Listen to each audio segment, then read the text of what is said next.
今回もご視聴ありがとうございます。今回はルーフテントについていくつか質問をいただいているので、そちらに対して答えていきたいと思います。現在ルーフテントを検討されている方への参考になればと思っています。では行ってみましょう。エバションタイプよりもスペースタイプの方がおすすめですか？気に入っている点を教えてください。スペースタイプの方が、このエバションっていうのがタワー型で、スペースタイプがシェル型になるんですけど、タワー型とシェル型という意味で、どちらがいいですかっていうことだと思うんですけども、自分は本当に単純にシェル型が開閉がしやすいっていうところが本当おすすめかなと思います。これはおいくらするのですか？定価37万8000円で、消費税と取り付け費用、あとベースキャリアの金額を含めるとだいたい44万程度かかってます。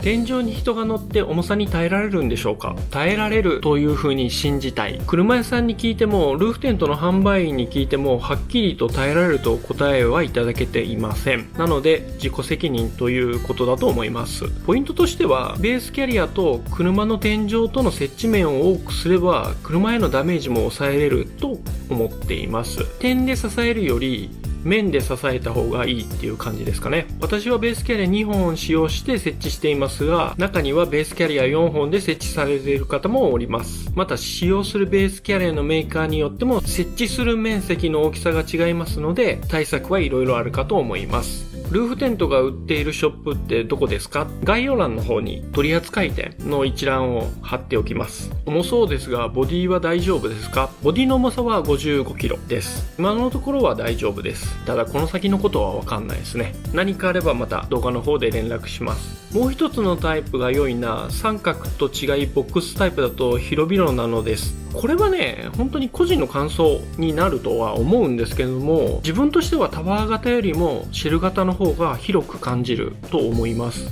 っぱ天井がタワー型よりも高くなりますから、その分圧迫感がないっていうのが、広く感じるっていうのではないでしょうか。今回購入されたルーフテントの重量が気になるのですが、よろしければ教えてください。カタログ値ですが 55kg です。私も知恵なのにですが、ルーフテントをつけたいと考えたことがあります。でも高いのと重さが気になって、重さに関しては 55kg です。ボディへのあれですけども、今現在は大丈夫です。約8ヶ月ぐらい乗っていますけど、特に目立ったへこみっていうのは感じられないです。あと高いっていうのは多分値段のことをしてるんですけども、44万です。高いかどうかは、それをどれぐらいの頻度で使うのかっていうので金額が割り出されるのかなというふうに思うので、何とも言えないところですかね。物の価値観っていうのは人それぞれかなと思います。私もジムニーでトレーラー引くかルーフテントを検討しているのですが、心配なのは雨の影響です。タワー型だとある程度上面で受けてくれますが、シェル型は後部が斜めなので雨の影響が心配でした。その辺のレビューもお願いします。雨の影響ですけども、生地自体は防水でできていますので、雨によって中が濡れるっていうことはないです。普通のテントと同じ感じで考えていただければいいかなと思います。雨の日で一番困るのは雨降ってる時の出入りですね。その時にやはり雨が入る可能性が一番高いです。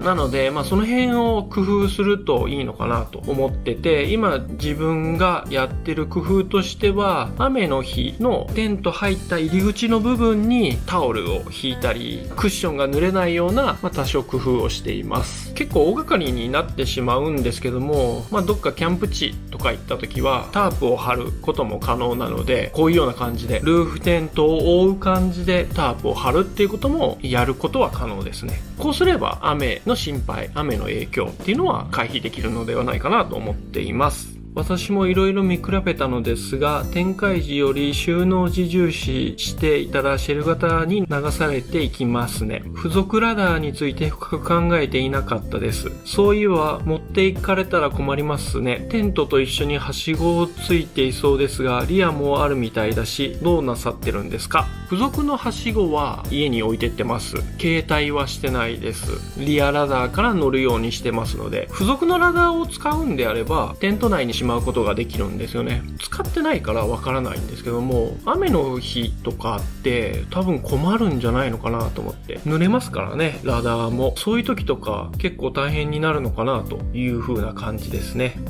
バックルは未だ硬いですか？開閉のロック式のバックルだと思うんですけども、これについては硬くはないです。慣れました。あと、ナットでかしめてあるんですけども、そこが自分で緩くしたりきつくしたりできるんで、そこでこのバックルの調整ができます。何度か使ってると多少緩んでくるので締めたりもしています。換気用ファンが気になりますと、天井から水が侵入するのではないですか？雪国だと天井に雪が積もり溶けるので、そこが心配です。まず雨は入ってこないです。どういう構造になってるかはちょっとわかんないんですけど、入ってこないし、で、雪の時も一応使ったことはあります。ただその時も入ってくることはなかったですね。その辺の防水に関してはうまく設計されてるんではないでしょうか。ルーフテントを乗せた状態で車検は通るんですか？構造変更しなきゃダメですか？ルーフテントを乗せても車検は通ります。構造変更の必要はありません。構造変更っていうのは取り外しが効かないものをつけてしまうときに構造変更が必要になるんだと思うんですよね。このルーフテントはネジで止まってるだけで取り外しは可能です。構造変更は必要ないし、車検も普通に通ります。長距離を移動するとき、速度が上がれば上がるほどトップヘビーのためローリングが気になります。ましてルーフテントに入れてしまうと一層トップヘビーになって怖くなります。どう解決したらいいですかと。ルーフテントの中に荷物を入れた場合、車の重心が上の方になるからコーナーリングするときに左右に触れるんじゃないかっていうご意見だと思います。基本的にはそんなに飛ばさないですっていうのが大前提ではあるんですけども、言うほど危険だなっていう風に思ったことはないです。ルーフテントを乗せたばっかりの時はコーナーリングが怖かったりとかいろいろしたんですけども、1万キロぐらい乗ってますからね、安心してくるっていうか、その怖さも少しずつ和らいできて、今は普通に乗ってますね。本当に上に荷物を乗せてるっていう感じでいるのがいいんじゃないですかね。そんなに高さもないですから、言うほど重心は上がってないとは思います。そんなに言うほど心配することはないかなと思っています。これって高い屋根の方先に閉じちゃダメでしたっけ？高い方の屋根から開くとスムーズに開くようになります。開閉についての動画を上げていますので、そちらを参考にしていただければなと思います。このルーフテントを作ってるメーカーの方に動画を見ていただいて、あなたの使い方はパーフェクトですっていうコメントをいただいたんで、今現在自分がやってるやり方は正しいと思います。今回はこのジェームス・バロードルーフテントについてのいくつかの質問に答えてきました。また何か質問があれば答えていきたいと思います。ぜひコメントの方よろしくお願いします。この動画が良かったらグッドボタン、チャンネル登録ぜひぜひよろしくお願いします。ではまた。